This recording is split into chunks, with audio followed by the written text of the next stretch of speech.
Nah, kembali bersama saya Ivan Kadafi di channel Ivan Cinema Official. Lanjut nih, kita lagi ngomong bareng sama ngobrol bareng ya. Ngomong bareng, ngobrol bareng sama aja dengan Zaki Muhammad, lalu Muhammad Zaki. Aduh, namanya susah banget nih, nama-nama syekh, ulama-ulama.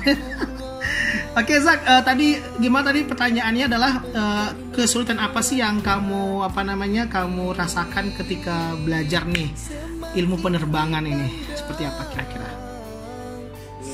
Oke, pertama ya, pasti bahasa ya, bahasa.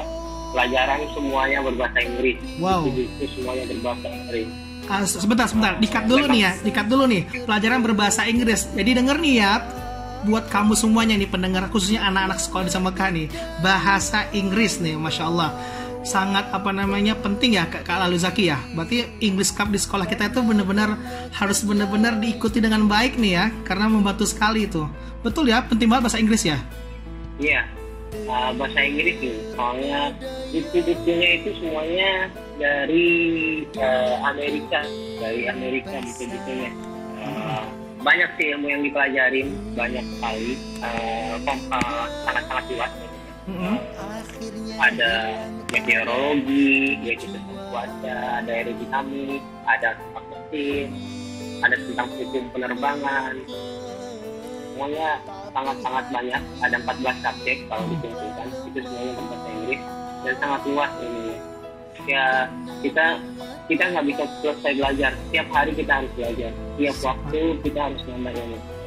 Yang paling sulit apa yang paling sulit? Pelajaran yang paling sulit? Ya, menurut saya itu paling sulit itu sport. Apa? Meteorologi. Meteorologi. Meteorologi itu tentang apa itu? Tentang cuaca. Tentang cuaca. Intinya tentang cuaca, weather information. Oh gitu.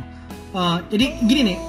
Berarti misalnya persiapan apa sih kira-kira yang harus dipersiapkan nih untuk anak-anak SMA nih Zaki ya, kalau ingin mempunyai cita-cita seperti kamu? Jadi apa kira-kira harus dibekali di awal? Apakah tadi bahasa Inggris atau fisika atau apa gitu kira-kira? Apa kira-kira yang harus persiapkan? Ada yang harus dipersiapkan, ada dua sih menurut saya. Yang pertama bahasa Inggris. Ini very good English, at least you have intermediate level English. Gitu. Soalnya kita tes sebelum masuk sekolah, kadang kita tes TOEIC namanya. Itu kita dites kemampuan kita bahasa Inggris. Rata-rata sekolah penerbangan sekarang mereka memintanya skornya 600. 600, seperti TOEFL ya dia? TOEIC itu kelas TOEFL, kelas di bawahnya TOEFL dikit, tapi sekelas TOEFL, tapi dia itu untuk lebih spesifik pada workers ya, skill worker. Pekerja skill ya. Gitu. Itu at least Englishnya ya intermediate ya. Intermediate. Bahasanya pasti ketemu bahasa Inggris baru ya tentang penerbangan juga. Pastinya iya, istilahnya. Pertama bahasa Inggris. Kedua juga basic fisika sama basic hitung-hitungan ya. Fisika ya. Basic fisika ya. Soalnya pas kelas 1 SMA kita belajar juga tentang hukum Newton, hukum Bernoulli. Gitu. Itu hukum Newton, hukum Bernoulli. Ya, seperti gaya angkat pada sayap, anak-anak SMA pasti tahu, pasti ingat tuh gaya angkat yang ada di pesawat ya. Sama hukum Bernoulli ya. Itu sangat-sangat basic ya untuk ilmu penerbangan, sangat membantu. Gitu. Terus yang selanjutnya? Ya. Selanjutnya itu aja sih. Matematika pasti ya? Matematika itu. Hitung-hitungan pasti. Soalnya untuk belajar awal-awal tuh nggak seperti yang lihat ya, ada semuanya. Kalau kita mau kesini cara hitungnya jaraknya banyak lah. Hitung-hitungannya harus cepat dan akurat. Oke. Ya, masya Allah, menarik sekali ya. Nah tadi kamu udah cerita tentang kesulitannya. Sekarang kira-kira nih pengalaman menarik selama belajar di ilmu penerbangan apa kira-kira? Pengalaman menarik pas belajar atau pas terbang? Belajar dulu ya.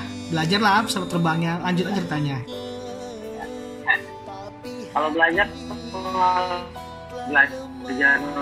nggak nyangka, awalnya nggak nyangka bakal banyak belajarin. Tapi alhamdulillah ya, karena kita udah masuk di situ, kita udah masuk di situ, mau, dan orang tua udah mendukung, bertanggung jawab suatu pilihan yang kita udah tentukan itu kita harus jalani. Bertanggung jawab atas pilihan yang sudah kamu pilih begitu ya? Ya, betul. Harus pilihan yang udah dipilih ya. Iya. Jangan mengecewakan. Jangan mengecewakan ya. Betul. Mengecewakan. Banyak orang berharap di belakang. Iya. Tua, teman-teman, keluarga. Kalau pengalaman menarik sih belajar ilmu baru, kenal teman-teman baru, ya banyak tantangan juga. Terus banyak tantangan. Ketika terbang? Sisi yang biasanya kita ketika terbang banyak sih pengalaman. Untuk saya pastinya ya karena terbang di Indonesia, kita bisa melihat pemandangan yang indah-indah ya. Pemandangan, kita ngeliat pantai, kita ngeliat lautan, kita ngeliat gunung. Lagi di Indonesia banyak banget gunung yang tinggi dan lautan ya. Seru sih terbang, seru banget terbang di tengah awan, banyak sih. Kalau terus gimana pertamanya kira-kira Zaki? Nervous nggak ketika pertama kali terbang itu kan rasa takut nggak kira-kira pertama terbang ya, salah satu tesnya itu ada aptitude test namanya. Aptitude test itu tes bakat. Tes bakat. Ya, sebelum masuk di sekolah penerbangan itu kita ada tes bakat juga, tes di simulator sama tes terbang. Simulator itu yang ini ya, yang di dalam ruangan yang pura-pura terbang itu ya? Iya, yang hanya simulasi. Simulasi ya. Simulasi. Ya. Begitu kita dites simulator itu terbang. Setelah itu terbang sama instruktur ya pastinya. Terbang sama instruktur. Pertama sih nggak ada rasa takut sih, nggak ada. Cuma ya rasa ya pertama kali gitu rasanya ya, lihat paling manuver sedikit sama instrukturnya, kita dikasih kontrol apakah bisa. Ya alhamdulillah sih ya, insya Allah orang-orang rata-rata bisa ya, lagi kalau udah biasa nyetir ya pasti bisa. Oh gitu.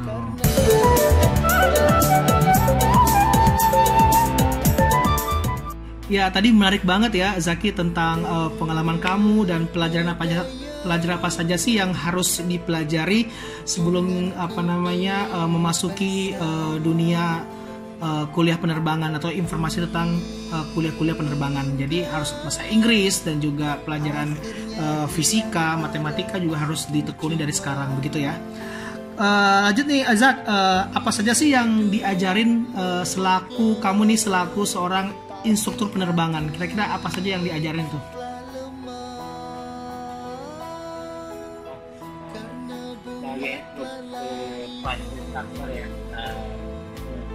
Apa aja yang diajarin? Flight instructor itu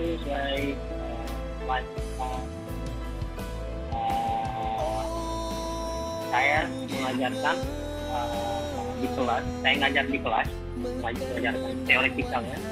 Jadi saya pun juga mengajar di pesawat, lagi training. Lagi trainingnya? Di simulator ya, training. Semuanya saya ngajarkan di kelas, di simulator, di pesawat. Subjek apa yang diajarin, semua subjek bisa saya isi, bisa diajarin sama saya. Tapi tentunya semua orang instruktur ada kekurangan dan kelebihan pelajaran sama. Oh gitu ya, sama seperti guru di sekolah juga sih ya. Dia punya kelebihan materi apa aja yang cocok buat dia gitu ya. Ya, materi apa yang cocok. tapi untuk semuanya bisa saya ajarkan, dan itu harus. Harus. Kenapa harus? Soalnya kita saya pernah melalui tahap-tahap pembelajaran tersebut, dan sebagai flight instructor saya harus bisa menyampaikan semuanya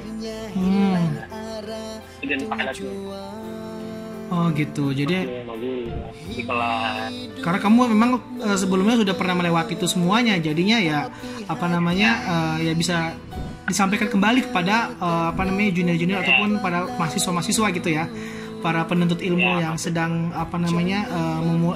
baru mulai untuk belajar ilmu-ilmu penerbangan tadi gitu. Oke, selanjutnya nih Zak, gini nih, kamu kira-kira bagaimana caranya bisa mendapatkan lisensi penerbangan? Kira-kira seperti apa Zaki itu penjelasannya? Kira-kira Zaki udah dapat lisensi belum kira-kira? Untuk license ya, ada tahap-tahap dari macam-macam license yang harus kita dapatkan untuk dapat uang di komersial. Yang pertama itu PPL. PPL itu license pertama yang kita dapatkan ya, setelah sebagai pilot. PPL itu singkatan dari private license. Jadi private pilot license itu sudah jadi pilot, tapi tidak bisa membawa penumpang dan tidak bisa dibayar. Berarti harus punya pesawat sendiri dong? Pesawat sendiri. Ya, pesawat sendiri. Pesawat perang terus kita bawa sendiri tanpa membawa penumpang, jadi sendiri. Terus? Yang kedua itu setelah PPL adalah lanjut lagi kita ke PPL. PPL itu Commercial Pilot License. Commercial Pilot License. Commercial Pilot License itu kita boleh untuk membawa penumpang, boleh untuk membawa orang, boleh untuk dibayar juga. Itu Commercial Pilot License. Yang terakhir tuh ada instrument rating. Instrument rating itu kita belajar instrumen lebih dalam lagi yang ada di pesawat. Jadi itu ada license juga. Oh gitu. Setelah itu ada untuk pesawat ada yang single engine. Single engine itu mesin tunggal, pesawat mesin satu. Ini itu pesawat berdua atau dua ganda. Nah kalau berarti yang Zaki punya sekarang nih apa dulu nih?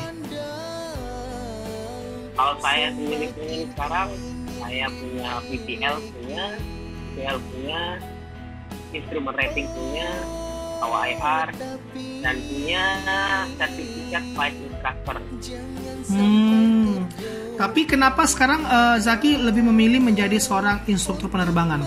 Kenapa nggak ngambil pekerjaan menjadi seorang pilot komersial gitu? Nah, ini yang saya perlu jelaskan tentang profesi ini pesawat. Tentunya sebelum saya menjadi pilot instructor, saya ada course lagi atau course tambahan, yaitu flight instructor course. Pertama itu ground instructor course, itu di kelas persiapkan diri untuk di kelas, bagaimana cara menyampaikan, human behavior dan lain-lainnya lah. Setelah itu baru kita masuk ke flight instructor course. Kita belajar sebagai cara mengajar, cara mengaplikasikan, cara menggambarkan, bagaimana kita harus melakukan manuver. Itu kurang lebih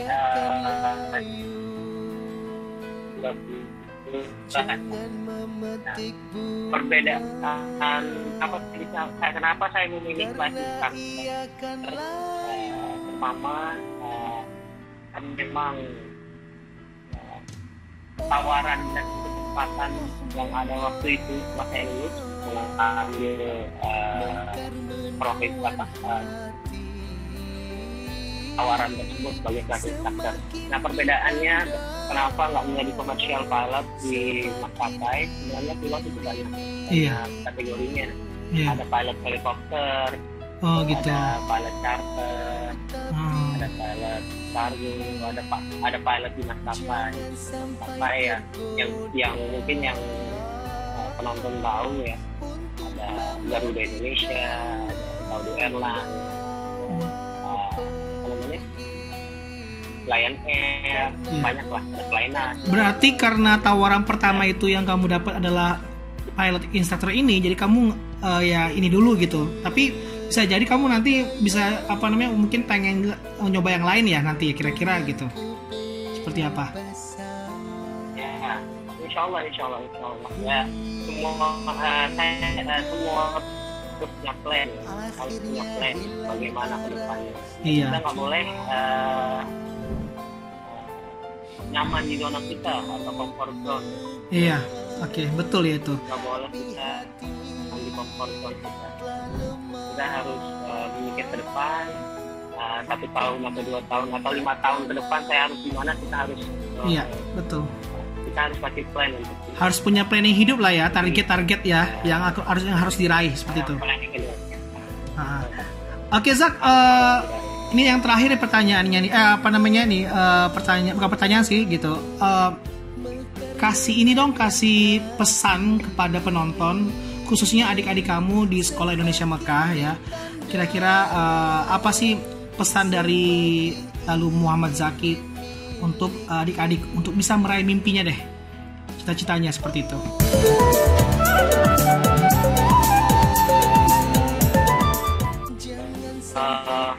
Jadi tadi ada agak putus-putus Pak. Jadi pertanyaannya motivasi. Iya, apa kira-kira pesan lalu Muhammad Zaki pada penonton, khususnya adik kita di Sekolah Indonesia Mekah? Apa kira-kira pesannya untuk bisa meraih mimpinya, meraih cita-citanya? Oke, motivasi. Semua orang memiliki kelebihan dan kekurangan. Kelebihan, semua orang punya kelebihan dan kekurangan. Kita harus bermimpi lebih besar dan berharap besar, harus berani mengambil risiko. Bermimpi lebih besar dan harus berani mengambil resiko. Terus ya, ambil resiko. Semua orang punya kelebihan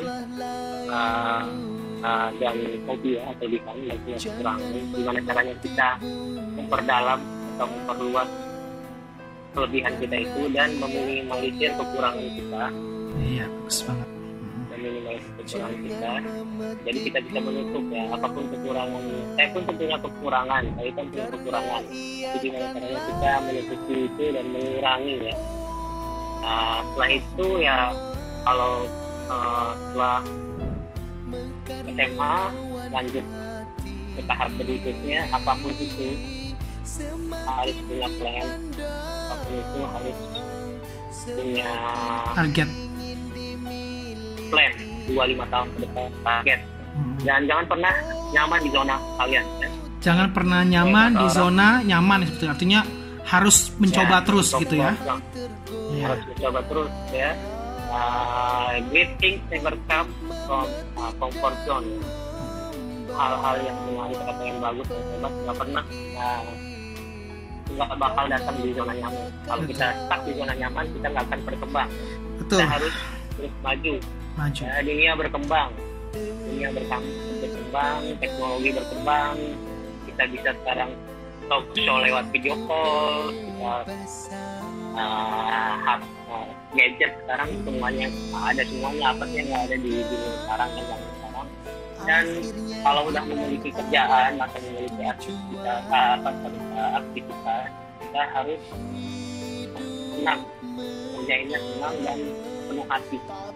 Sepenuh hati. Iya. Dan jangan pernah menyerah. Walaupun gagal, jangan pernah menyerah. Satu lagi, jangan pernah menyerah ya. Pokoknya kalau gagal, coba lagi, gagal, coba lagi. Oh, itu ada lagu Pak Ivan tuh, judulnya Coba Saja, itu bagus tuh. Cocok tuh. Oke, itu saja. Yang lebih penting. Yang lebih penting ya. Lagi Pak. Lebih penting, syukuri dan hargai hal-hal yang ada.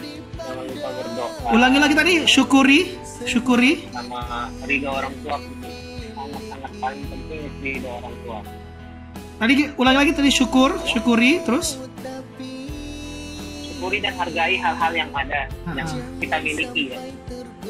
Orang tua ya, kita harus mendapatkan ridho orang tua, dan jangan lupa ya, kalau enggak usaha kalian, doa orang tua kalian, jangan lupa main di atas sama Allah Subhanahu wa taala. Kita karena semuanya tentunya karena doa kita, harus kita lebih rajin ibadah, doa, sholat, ibadah dan sholat ya, masya Allah. Ya, terima kasih bincang-bincangnya nih, lalu Muhammad Zaki. Semoga nanti penonton yang ada di YouTube Ivan semuanya, khususnya para siswa dan siswi sekolah di Mekah bisa nonton ini dan menjadi sebuah motivasi, menjadi inspirasi ya buat mereka semuanya untuk jangan main-main ketika ingin meraih mimpi ya, meraih cita-cita, karena semuanya butuh proses dan butuh perjuangan begitu. Yang paling penting adalah mempersiapkan segala sesuatunya dari awal, yaitu bekal-bekal ilmu yang sudah diberikan dari guru-guru kepada kalian semuanya. Itu dia yang paling penting tadi. Dengerin ya nasihat-nasihat dari Kak Zaki tadi, karena isinya semuanya benar-benar sangat betul dan benar-benar terjadi juga sama diri Pak Ivan. Pokoknya itu dia untuk bincang kita hari ini, dan jangan kemana-mana, tetap di Ivan Cinema Official. Nanti kita akan ada show yang lain lagi dari narasumber yang lain. Bye bye. Assalamualaikum warahmatullahi wabarakatuh.